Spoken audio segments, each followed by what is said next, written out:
Hello, everyone, and welcome to another episode of Live from the Blue Seats. It's producer JL coming at you with a solo pod today.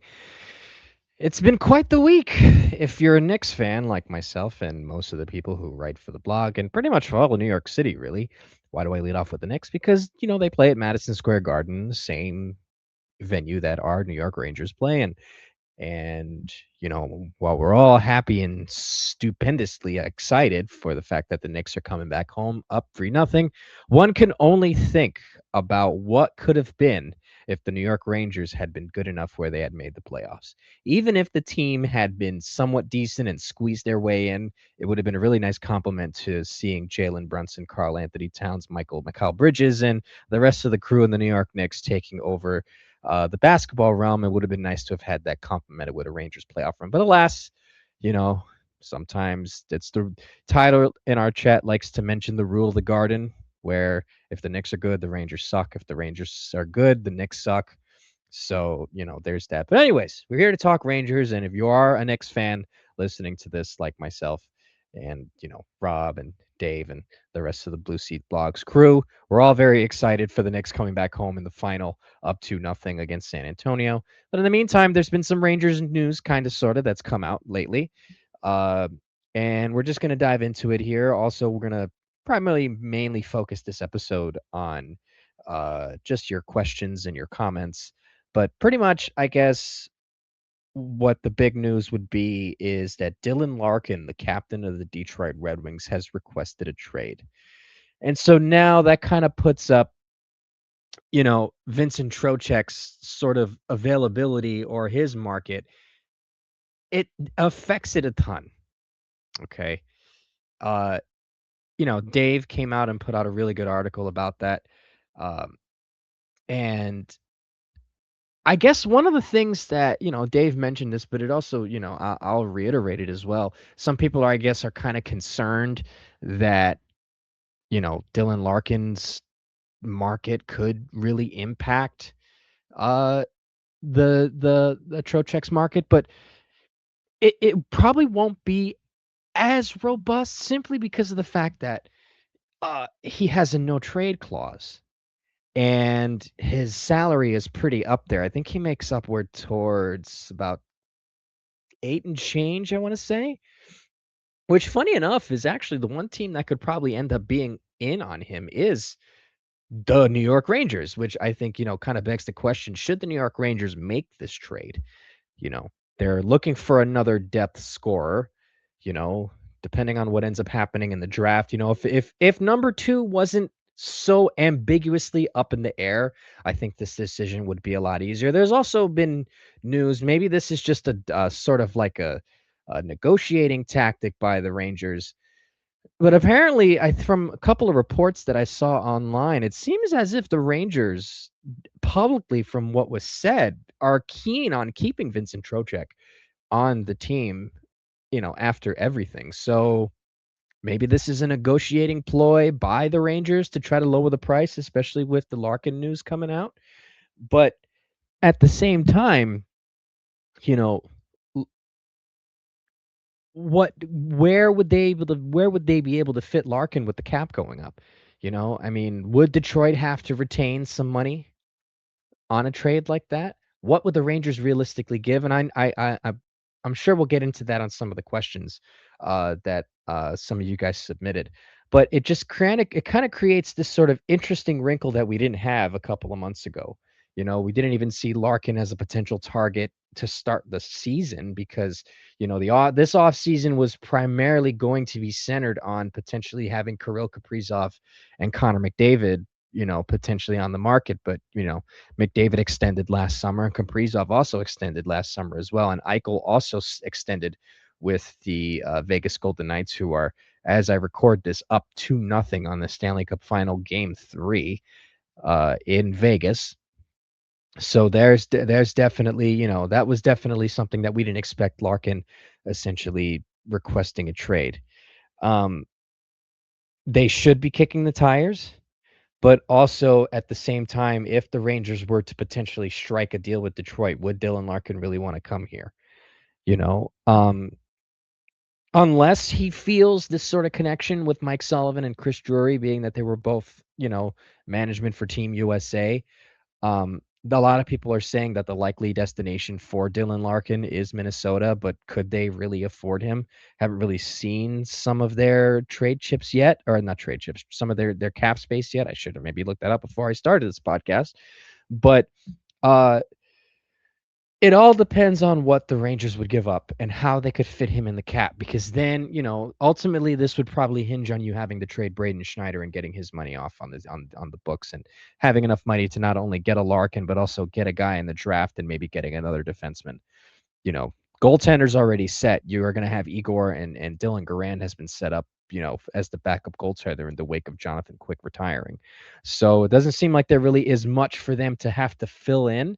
You get one more scorer, maybe one more defenseman, and they should be okay if they just kind of run with some of the same guys. Also, it seems highly unlikely. I know, uh, I think we also talked about this on the blog as well, is that it's highly unlikely Johnny Brodzinski is going to stay, because he's probably going to, rightfully so, get a little bit of a pay raise. Probably nothing too substantial, but, you know, they definitely are going to need somebody to, man the fourth line, third line center sort of role, if, Noah Laba ends up being a trade chip or not.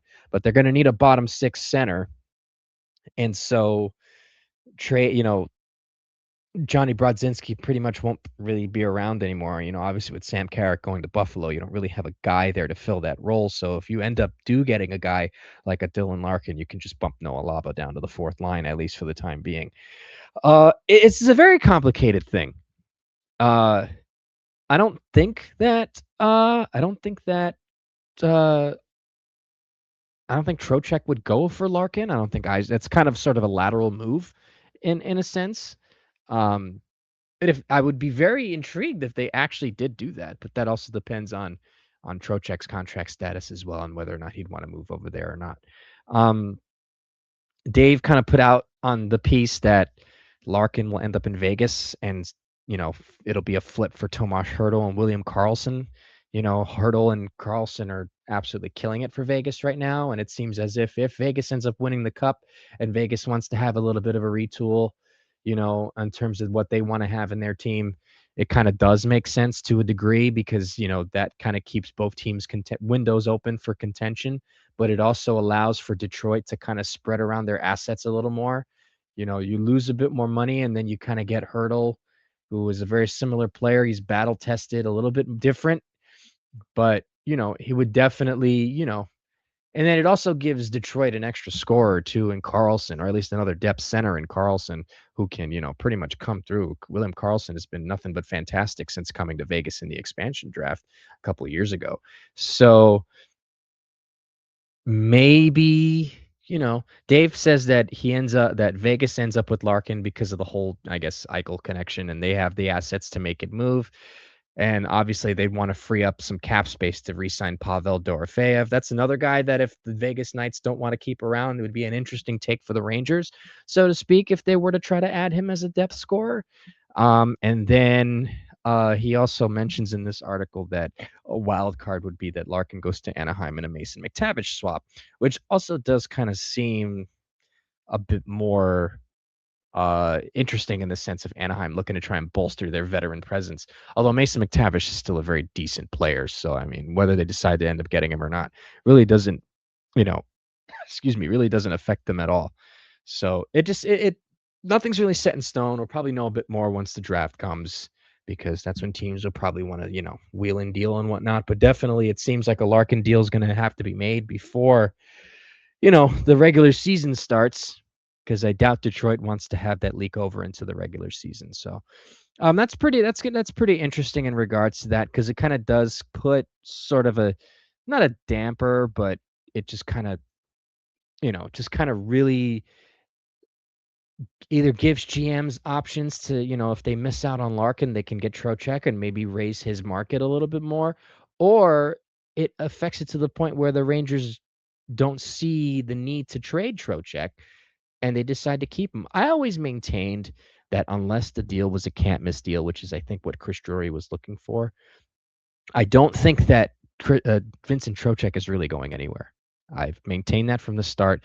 It really doesn't make sense to me, when especially when they put out that dumb letter, which I don't think they needed to do. I think it was implied that we know that the team needs to be better. I think that was kind of implied already with kind of the way that they've played. And I think the letter just kind of really, cost them a lot of negotiating tactics in regards to Trocheck because they know that the Rangers are trying to make moves and are desperate. But at the same time, if you're saying that it's a rebuild and a retool, or not, if you're saying it's a retool and not a rebuild, then why would you trade a guy who you have on a really affordable contract with the cap going up, who is still a seemingly decently viable player?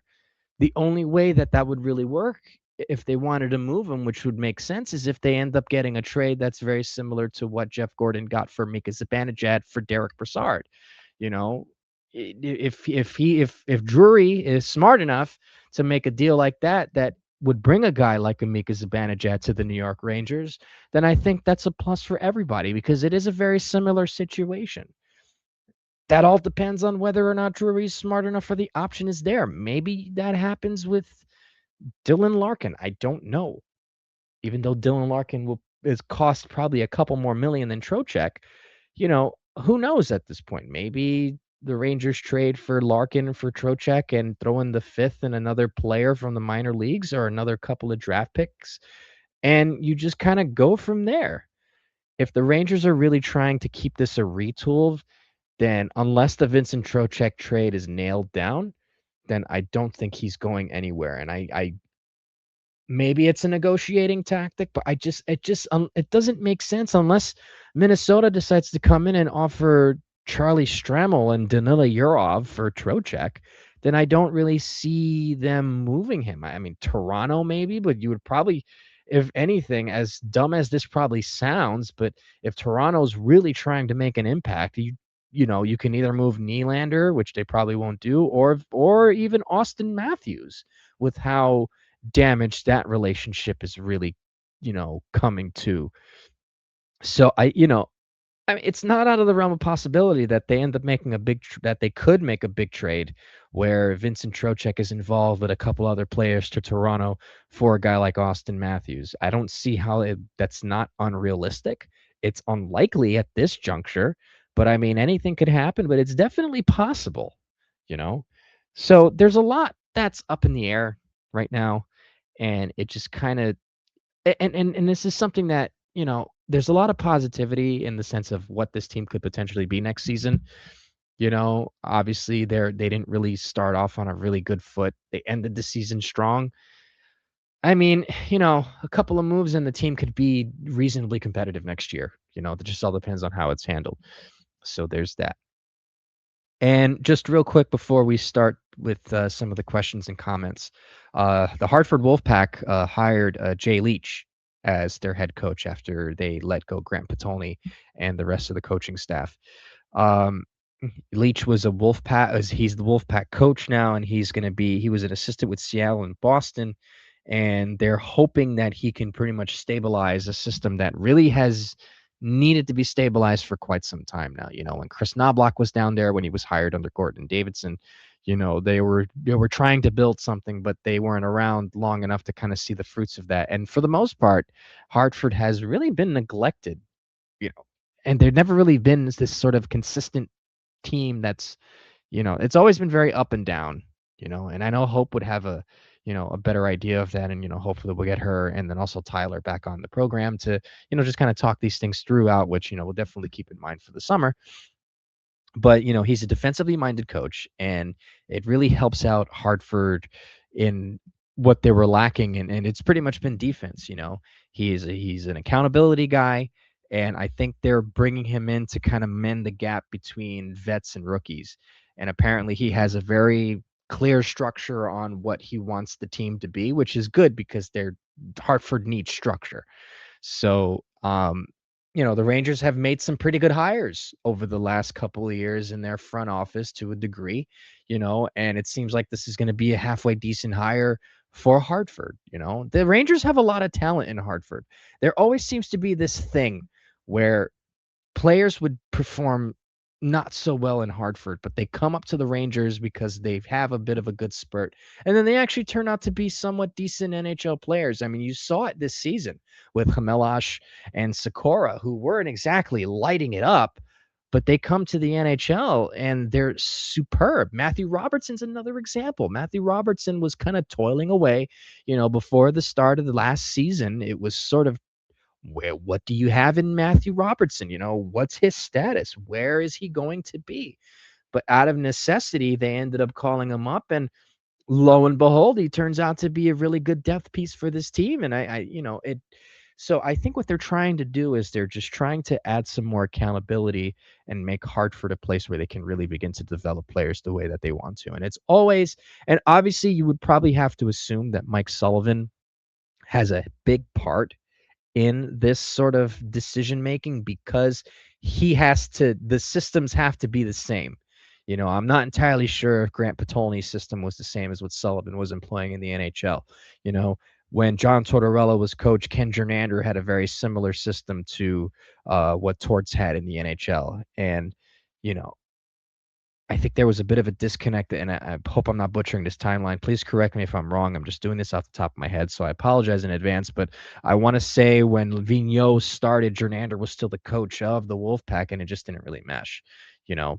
So all in all, at the end of the day, I mentioned that, Mike Sullivan, who is no slouch himself when it comes to winning things, would definitely have input on stuff like this, because this directly impacts players that come up to play in the NHL. And he's not, you know, Sullivan's not going to be the guy to develop players.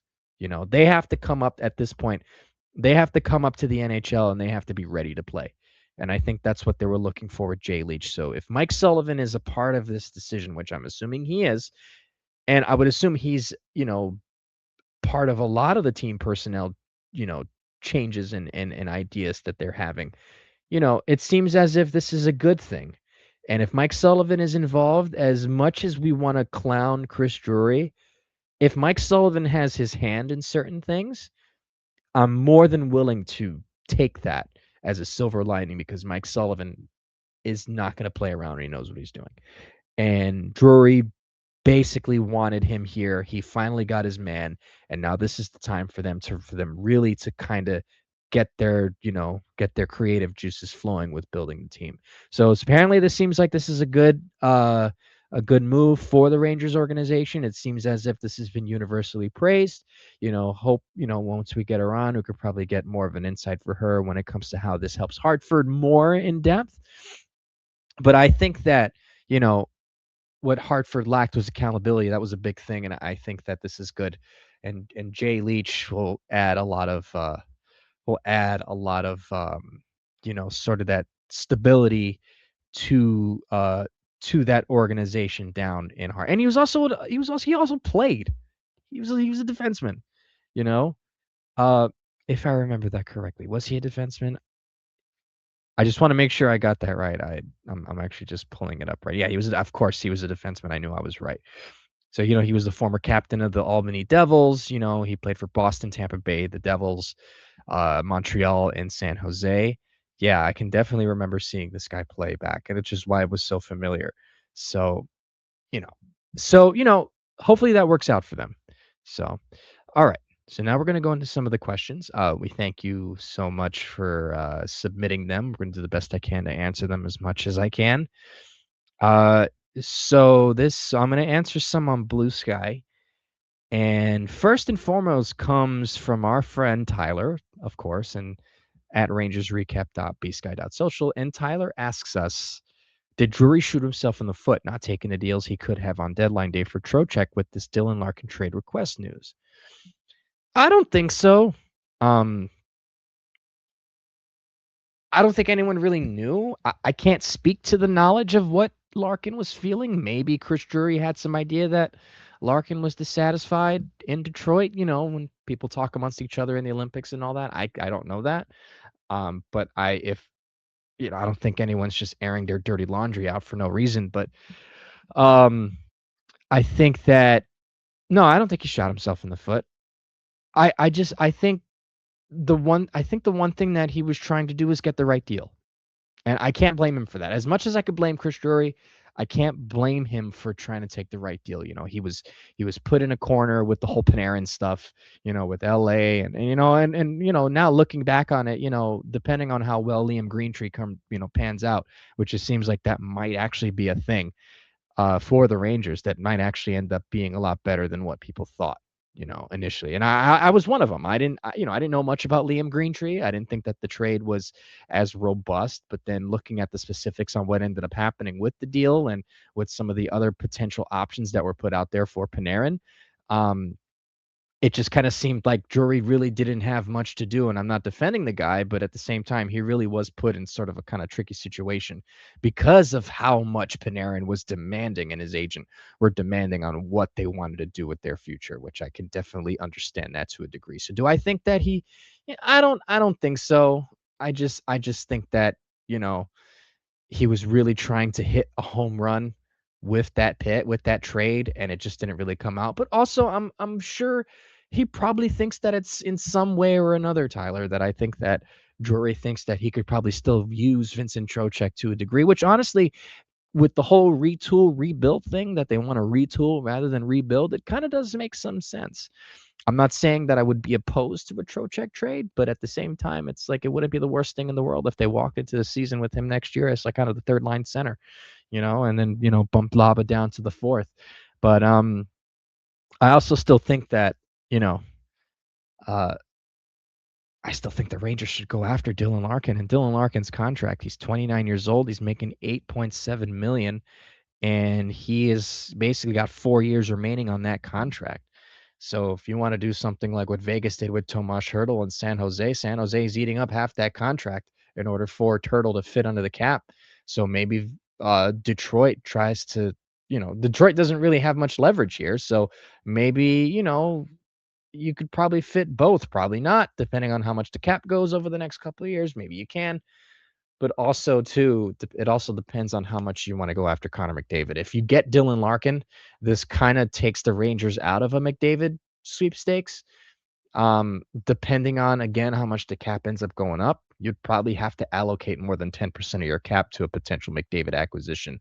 Or if you end up trading for Matthews, if that ends up being a thing, then you would have to allocate significant resources. And even though Larkin is 29, he's still very good, but it just all depends on if you can have him be a guy like he is going forward.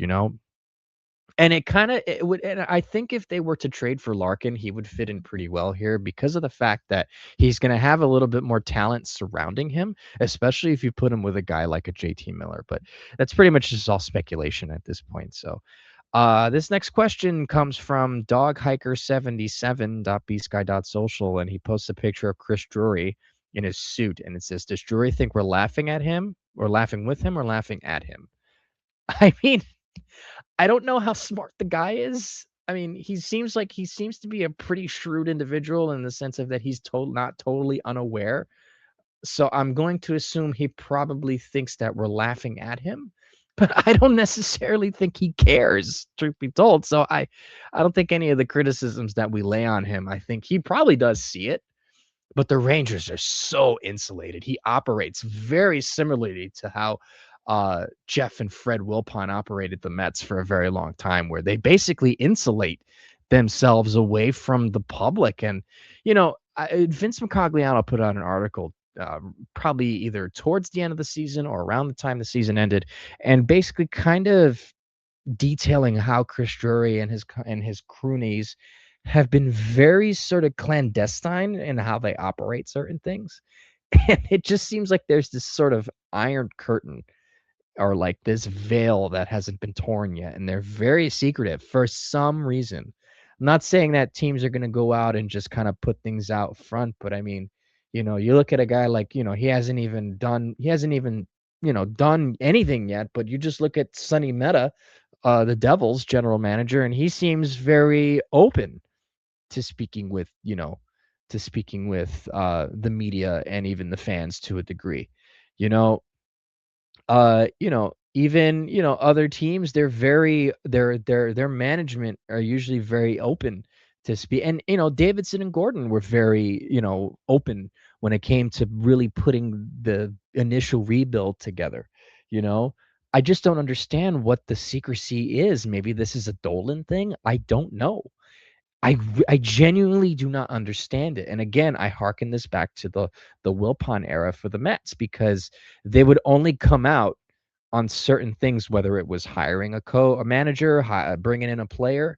And it's very similar to how it is here when they hired Mike Sullivan. That's the only time you really saw Chris Drury. When they hired Peter Laviolette. That's all they had the ceremony up in the practice rink. They had it there, and that's when you really saw him. Chris Drury doesn't do what like David Stearns does with the Mets. Is he have his press conference before a homestand at Citi Field, kind of detailing some updates. Other teams and general managers do that, but the Rangers don't tend to do that nowadays. They used to do it before to a degree, but it just seems very clandestine, you know?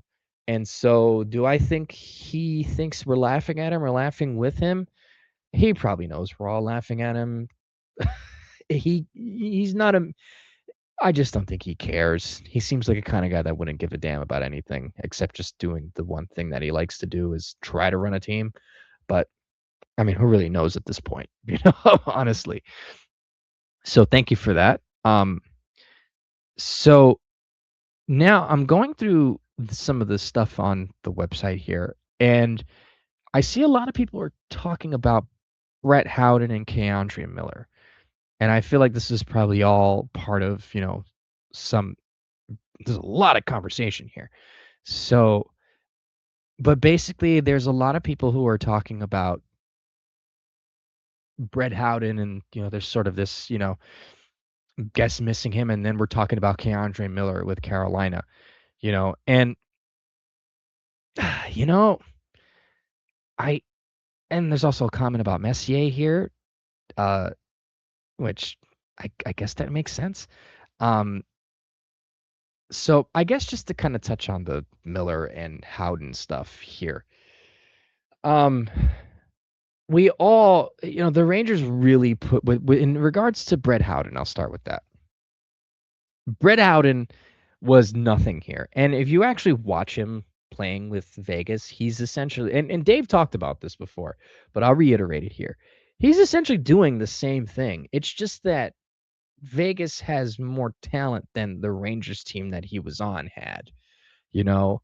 But then also too, it's that he fits better into that style of system. They're not relying on him to be a guy, whereas he was expected to kind of do that here. But it was a misevaluation because he was never supposed to be a guy, whether he was a depth center or whatever. He couldn't even do that. He was terrible on draws, you know? And he was doing cardio for the most part. Didn't play with the same edge. It just didn't work out here. And we can't do revisionist history. Brett Howden would never have worked out here unless there was this sort of big shift in philosophy. Maybe he could have been somewhat useful under Mike Sullivan's system, maybe under Peter Laviolette. Who the heck knows? But under David Quinn, he just was not effective. And you know what? Good for the kid for for doing well, I guess, in Vegas, but it wouldn't have worked out here. And the same goes for Keandre Miller. Keandre Miller had a lot going on here. And I'm not saying he's a terrible player by any means, but his shortcomings can be hidden in the defensive style system in Carolina. Players go to Carolina to kind of somewhat resurrect their careers. One of the examples I think of is Shane Gostisbehere. Shane Gostisbehere has turned out to be a pretty good player for Carolina. But, when he was on Detroit and he was on Philadelphia, he was sort of up and down, so to speak. So Carolina is the place where you want to go to play boring hockey. It's a simpler style of game, which it's unfortunate that Miller's skill set could not really translate over well into what the Rangers were doing. He was good, but still spotty his first couple of years here. I know that, he was a forward in college and he was kind of thrust into the defensive spotlight. And honestly, like Nick on our Friends at 30 on Broadway like to say, which is 100% I think correct, was that he didn't get enough time, and he didn't get any time in Hartford, really. They just kind of brought him up because he has such raw skill. There is a good hockey player in Keandre Miller, and I really kind of wish it worked out here because I feel like he still has a lot to offer in the NHL, and Carolina saw that completely. But it wouldn't, even under a Mike Sullivan system, it wouldn't have worked out. And it seems like, I guess, too, there was also behind the scenes stuff, which, I just heard, I can't verify, but, it just kind of it wouldn't make sense for the Rangers to just kind of dump a player like a Keandre Miller unless they knew something was up. They knew he couldn't fit well here, and it just didn't seem like it was a good fit anymore. I understand that people like to get on Jacob Trouba for being defensively suspect, but the Miller Trouba pairing was not a good pairing that was sustainable. And look, I tried Jacob Trouba for being a baby when he was, on his way out here as captain. But at the same time, you know, a lot of his miscues were caused by Keandre Miller. And so it just never was going to work out here. He's an incredibly talented player, but it just seemed like a change of scenery was needed, and he's getting that in Carolina. And look, good for him. You know, he's on a Stanley Cup final making team, Eastern Conference champions, you know, but he was never going to be the guy the Rangers wanted him to be. And whether or not it was an attitude thing or a play style thing or whatever, it just wasn't going to work out here. And it sucks. But ultimately at the end of the day, you need guys who can buy in, and maybe Keandre didn't really buy in to what the Rangers were doing, you know? I mean, who knows? I mean, especially with the way that he kind of talked about the Rangers on the way out, it just kind of seemed like he didn't want to be here either. And, you can kind of discuss a lot of the stuff that, he was a bit of a locker room cancer or whatever. I can't speak to that or verify it because, I'm not in the locker room, just stuff that I've heard. I'm not going to make up things that aren't, verified. But, if that were true, you know, what, who knows?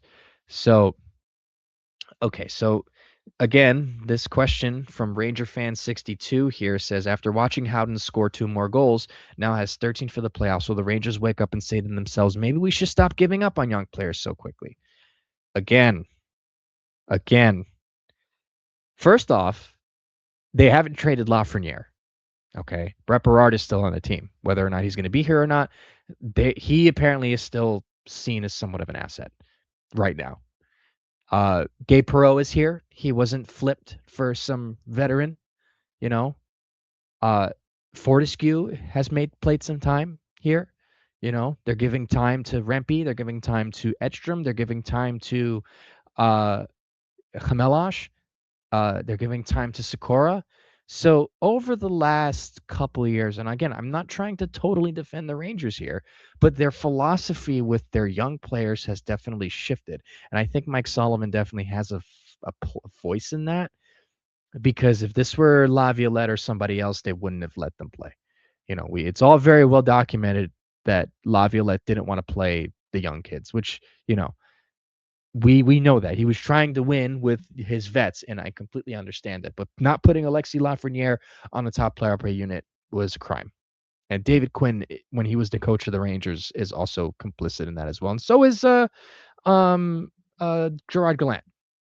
But Mike Sullivan knows what he's got, and they're keeping their young guys here. Again, we have to stop with the revisionist history with Brett Howden. He wasn't good here. He was not good here. This is the same. This is getting to me very similarly to what Dave feels with the Connor Sheary discourse. Connor Sheary is not the reason why the team sucked. The team sucked because they just couldn't score or play defense. They couldn't put it together. It's not because Connor Sheary. Yeah, is it disappointing that Connor Sheary, a third, fourth line guy, is playing on the top six? Yeah, ideally you don't want that, but they were injured. But at the same time, it's not fair to Connor Sheary, who was effective as a fourth line player. He outplayed Brett Berard and he outplayed Brendan Othman. So, you know, he wasn't good here. He just was not. Yeah, it sucks, but again, we didn't give up on we're not the only team that gave up on Brett Howden. I mean, the Tampa Bay Lightning didn't give him a chance, they flipped him over to the Rangers on the opportunity they got, and they got decent players by letting this guy go. It took him 2 different teams for him to figure it out. We need to stop with the Brett Howden revisionist history because he wasn't good here. He just was not good here. He was not good here. Keandre Miller wasn't going to thrive here under the situation that he was in with all the baggage that he had. You know, it just wasn't going to happen. Brett Howden was not good here.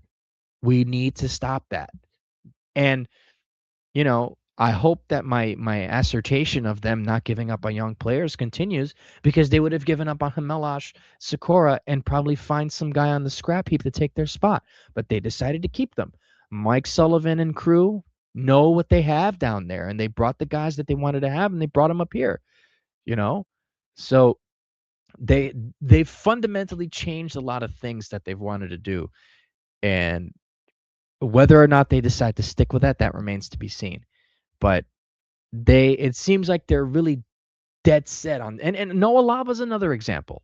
If this was Peter Laviolette or even Gerard Gallant, Noah Laba doesn't make that team. Huso Parssinen, who I was wrong about, I'll admit, Huso Parssinen would have made the team over him, and he was better.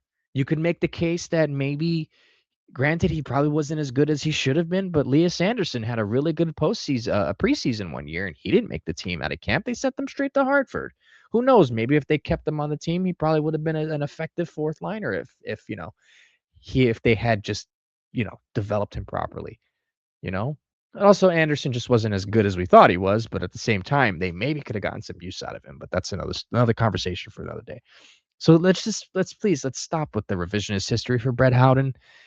It's getting old after a while, you know, because at this point, what's the point, you know?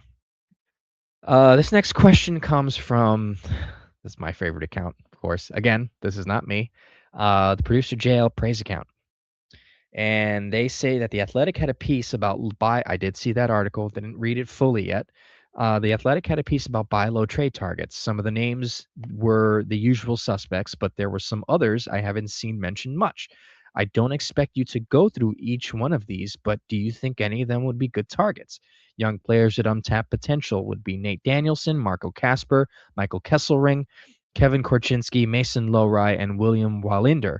Contracts teams might be motivated to move: JT Comfort, Jake DeBrusk, Trent Frederick, Evan Rodriguez, Ross Colton, Valeri Nichushkin, Anthony Duclair, Andre Palat, Jake Middleton, Brian Dumoulin, and Joel Edmondson. So there are some pretty interesting names here. None of them particularly stick out too much. I mean, Jake DeBrusk does stick out to me. I want no part of Ross Colton. I mean, he grew up as a Devils fan first and foremost. I don't think he'd want to sign here to begin with. Or even even if they traded him here, I don't know if he'd play or not. But Evan Rodriguez is probably the one that I think would be pretty interesting because he's pretty battle tested.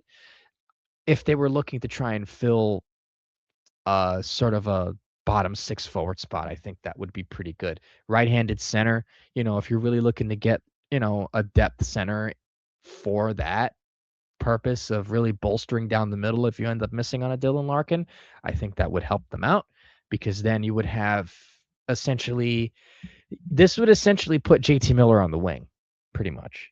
You're definitely not going to put Mika Zibanejad up on wing with how well he played with Perreault and Lafreniere. You keep that line together. And then if you really wanted to, you can put, Vincent Trocheck with JT Miller and Ty Cartier or Will Cooley, and then you'll have Noah Laba and Evan Rodriguez as your bottom 2 centers on the bottom 6. It seems like everywhere Evan Rodriguez goes, he seems to kind of be a pain in everybody's butt for the most part. And I think the Rangers kind of need a guy like that. Michael Kesselring is also a pretty decent idea for the Rangers. I mean, he was pretty good with Utah. Not sure. I just have to double check to make sure I'm getting this right. Make sure I'm thinking of the same player. And he is on Buffalo. Okay, why am I thinking Utah? Because of the trade. I don't think Buffalo would give up on Michael Kesselring, truth be told. I don't think they would. truth be told, especially with their, their most recent playoff appearance. Uh, Jake Middleton, I think would be pretty decent. Someone in the comments did reply to that. Um, but also Brian Dumoulin, depending on if he's able to keep up, I think would also be a good signing for a depth defenseman. Would add a sort of this veteran presence, especially if they end up getting a defenseman in the draft, But again, we don't really know what San Jose is going to do because it's like, do we draft Stenberg? Do we draft, Carols? Do we draft Reed? Do we go with Malhotra? Because we all know Toronto's going to draft Gavin McKenna. That's kind of the given at this point, which I am still annoyed by, but can't change it now. So another name I see here is Valeri Nichushkin. That one carries a lot of baggage, if you know what I'm talking about. But at the same time, he's also, low-key decent depth scorer. I'm not sure if he fits the Rangers, but if they were trying to fit him in, that could maybe help him out. DeBrusque, I'm not entirely sure about. Some of the other players I haven't really. I mean, Mason Lowry would actually be a decent puck-moving defenseman for them if Boston decides to let him go. And I don't think Colorado would trade Nichushkin either. Andre Palat, no. Stay away from that as far as possible. Anthony Duclair, I mean, I wouldn't be against a reunion. I mean, he was one of my favorite players growing up, watching the Rangers. I was a bit younger. It was always interesting to see how him and Buchnevich would have panned out if they had kept both of them together. So, I mean, there's a lot of good depth names here. Who really knows what the Rangers are really trying to, do at this point? But I think Dumoulin out of everybody, Dumoulin, Middleton, Mason Lowry, and Evan Rodriguez would be pretty good. So I think some of those guys would be decent trade targets. All right. So now I'm just running through a little bit more. There's a lot of statements on the website here, talking about, bringing in players and letting them go. There's a lot of conversation about the game, of course. Obviously, that's rightly so. Although I think we have a game thread for that. But so now G8 Lafreniere asks, now seeing Larkin is asking out of Detroit, I'm pretty sure Larkin is on his way here. Trocheck for Larkin is a steal of a deal. I just thought that Yzerman would trade Larkin straight up for Trocheck. I guess we could throw in futures, but I have no idea what Yzerman would want in a return future-wise. With our GM, it would be Trocheck and Schneider and Laugh for Larkin. Don't know about that. Curious what others think is realistic return if Larkin wants to come here and forces Yzerman to trade him.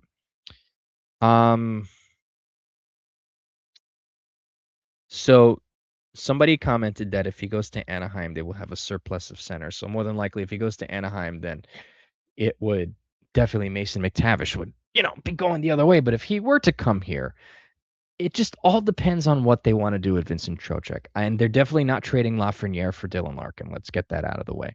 If they were to make a deal, the number 5 pick would probably have to be involved somehow, or maybe not even the number 5 pick. The second pick that they have in the first round would probably be involved. But if they were to throw Trocheck, it would probably have to be another forward in the deal. Maybe Noah Laba ends up being the guy that would end up going across because they would probably need a center, another center, a depth center, so to speak, or they throw in another winger that they can probably find somewhere in Hartford. But more than likely, a Larkin deal would probably, if they were to center it around Trocheck, then although I did say that was kind of a lateral move, so to speak, you would have to probably throw in one more player. But if that were the case, then it would probably be Trocheck, Schneider, a first-round pick, and then maybe like a second or something like that, which honestly wouldn't necessarily be the worst thing in the world, truth be told, because now you're gaining about maybe 2 or 3 million more off of what you would pay Trocheck, and that doesn't seem to be too much of a bump in terms of the cap and with the cap going up. But I think that if they were to do that, more than likely Trocheck and Schneider and a first and maybe like a second or whatever tertiary draft pick they could throw in there.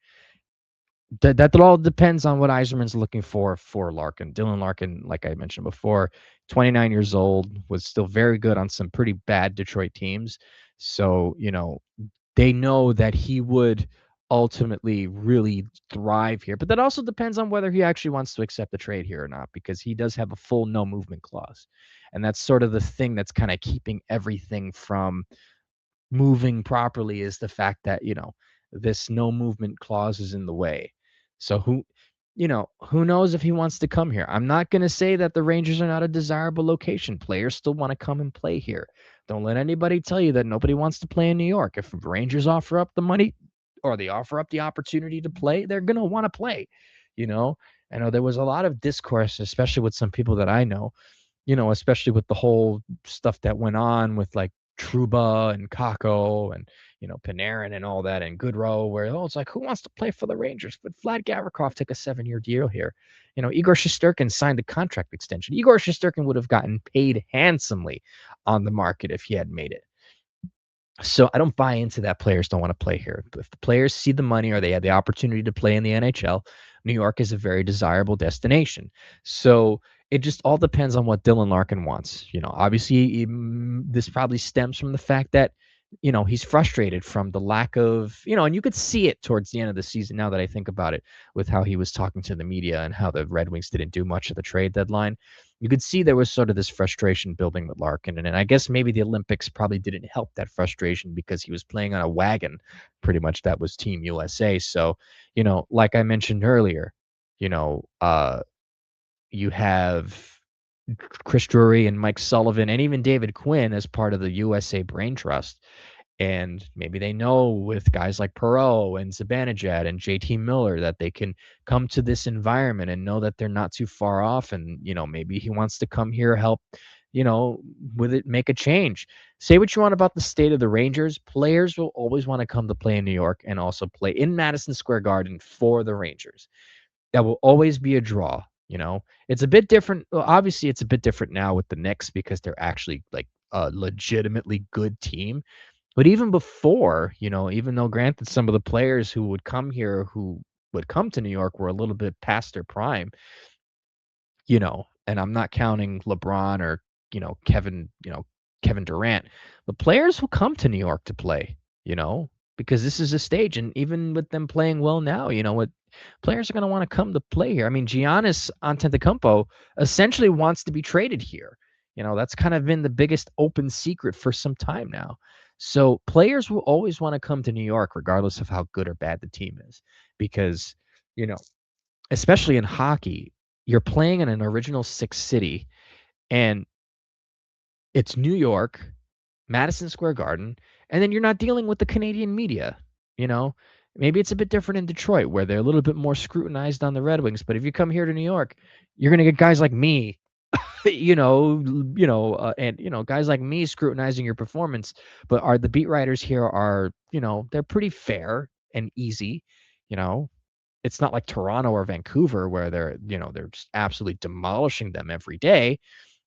So, and then maybe he gets to come here, and he doesn't have to be the captain. He can just be a guy. Larkin definitely has the acumen to be, a guy here where he can just play his game.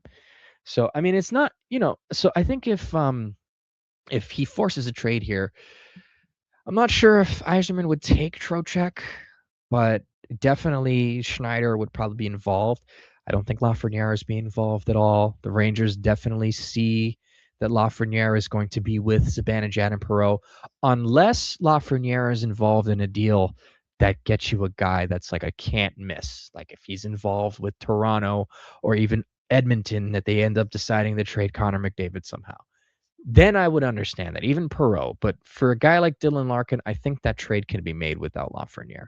So, and it also depends on if Detroit really wants him or not. But I mean, who knows? It's still very up in the air. And I think that we're all still very down on the Rangers. It just all depends on what Chris Drury ends up doing with this team. So, all right. So I'm just running through some of the extra comments here, and I think that's about it. I love the engagement that you guys have here, because it really sort of, you know, a lot of what you guys talk about, some of us, we agree with it, some of us don't. But I think that's pretty much it. Just want to make sure I didn't miss anything, so that, everybody gets a fair shot. Um, But yeah, so I think that's about it when it comes to questions. So, oh, it doesn't. Oh, I guess Dave didn't put up the game thread. All right, well, I guess this was used as the game thread then, maybe. Um, so thank you again for everybody for submitting your questions and your thoughts and your comments on Blue Sky and on the website as well. We'll try to do this at least every week during the summer. Sometimes, life gets in the way. We were going to record before, but, it just life gets in the way. The Knicks are playing a big part in, our schedule at this point because we all want to kind of get tuned in. I was supposed to record this. I'm recording this Saturday, June 6th. I was actually supposed to do this the day before, but I got messaged by a friend to go see the Knicks. He lives in Brooklyn, so I went to go to his place to go watch the game with a couple of friends. When am I ever going to get a chance to do that again? Hopefully I get to do it again next year. I didn't get a chance to get a ticket to go to the watch party at the Garden. Those tickets fly off the shelves like hotcakes. So any chance I get to go watch it with friends, I decided to take advantage. So that's why I'm recording this today, which is Saturday. Maybe I'm going to release it today. I'll probably release it Sunday. Who knows? But either way, we're going to try and give you a podcast at least once a week. I know that Dave, with the Patreon subscribers, is looking to do. And if you want to subscribe to our Patreon, please feel free to do so. There's a lot of good content. Dave really puts his heart and soul into that content. Um, I know he has a couple of stuff coming up. He's not trying to do Blue Seats After Dark every week for the sake of doing it. It's a bit different with this one because this is the general podcast for the site. So, we can, engage with you guys more often with this one. But for the Patreon subscribers, he wants to keep it fresh because there's some of the topics kind of tend to blend together, and we'll mention it on here. So he wants to make sure he keeps it fresh. He's also been very busy too with stuff in his in his real life. So we're in the summer there's a bit less to talk about, so he doesn't want to shortchange you guys, and we don't want to shortchange you here either, which is why I make sure whenever I look through the comments and questions I get them all, because and even when Rob or Dave are here or whoever else is here, we try to give you the best that we can, and we try to do our best night in and night out with what we offer. And we try to give you articles every day. We're up to date. We're trying to keep up to date. I like to do a lot of retrospectives. um, I have a couple of videos coming up that I hope to finish within the next week or so. I'm adjusting to a new job, so that's kind of put a ring into things. But you know I'm hopefully coming around to putting together a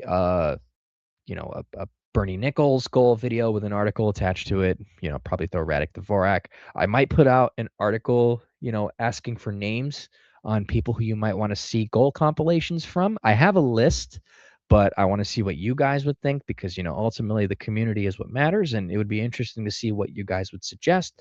Um, if I were to make that article, and I'll put this in there as well, it would probably have to be more than likely between the mid 80s and 90s and 2000s up until at least today. And ideally, it would be more for probably anything before probably 2010, because a lot of people have already done goal compilations for players after 2010. Like there's a whole Marion Gabrick thing from when he was a Ranger. There's a Lofin who is a longtime Rangers content creator on YouTube who is active on HF boards, who made fantastic videos. He has a whole Matt Zuccarello, basically every goal that he scored as a Ranger, including shootouts and preseason goals. And I think he also has a Sean Avery one as well, too. So when I put that article out, it would probably have to be between probably the mid 80s to probably right before the 2009 season, because then that would kind of fill a void that the internet is missing. If you go on my YouTube channel, if you don't already know, my YouTube channel is Floating Apple Productions, and basically what I do is not only do I do the broadcast feeds for the Rangers, so like I'll put together the MSG broadcast and I'll put together the away broadcast. It's harder to do radio. I have to actually prepare for that way beforehand. It's easier during playoffs because I know what to expect, but I have to actually sort of like So basically, this is how it works. So I do this also with the Mets, right? And it's a little bit easier with the Mets because MLB TV, their setup is way more robust. The NHL package is primarily packaged on ESPN Plus, right? So what that entails basically is only the two feeds, home and away. MLB TV has home and away TV and radio. I'm hoping that the NHL can come up with something similar because then that would allow for me to make the same videos that I do for the Mets more in depth that for the Rangers as well. I would love to get the audio calls for the radio from ESPN New York and the visiting team uh for the hockey for hockey. I just don't get that. I would have to record it beforehand, and I only have one computer to do this with. And being that I don't have access to one of my so basically I switched jobs. So I'm not working with the municipality anymore to make videos. So I had access to a second computer. Um, I don't have access to that computer anymore. I recorded a lot of my Rangers videos through that and sent all my stuff back to my house so that I can edit it on my personal computer. Um, if you know that I would put the radio feeds of the Ranger playoff games from, 22 and, 23, I did the best I could to record it as much as I can, or pretty much mainly through the 24 run. I would have done it the last 2 years if they had made the playoffs, and I probably would have figured out a way. But basically, I have more options with baseball than I do with the Rangers. But basically, what I do is I'll record the let's say it's an overtime goal, a comeback or whatever, and I'll get the home and away feeds of that moment. Not only that, but I also do goal compilations, which if you're a reader of the site, you'll see that I've done that. I've done a Luke Robitaille, Alex Kovalev. I do it for both the Mets and the Rangers. I did Pat Verbeek, Ray Ferraro. I'm not sure if that one got published yet.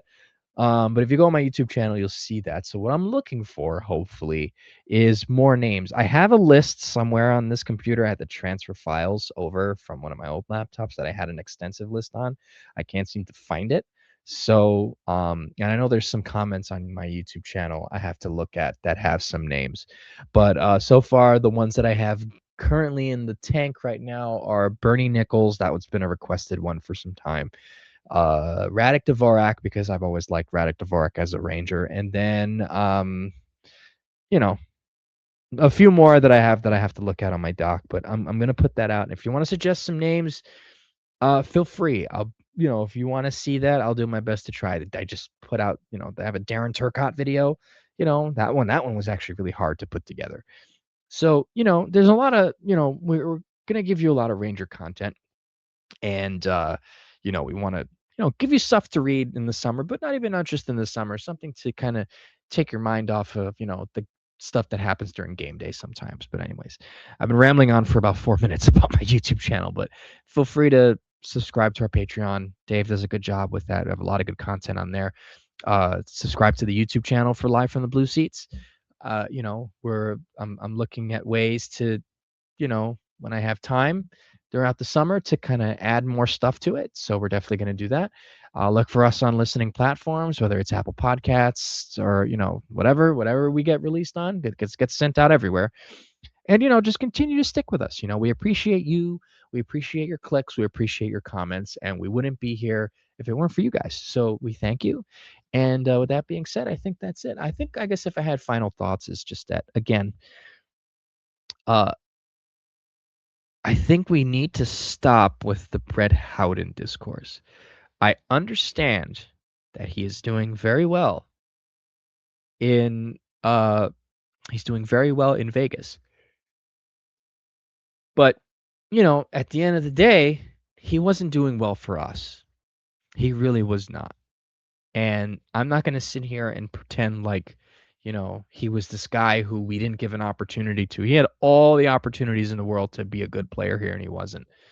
So I think with the same logic of not pinning everything on Connor Sheary, I think we just kind of have to realize that, Brett Howden wasn't it for the Rangers.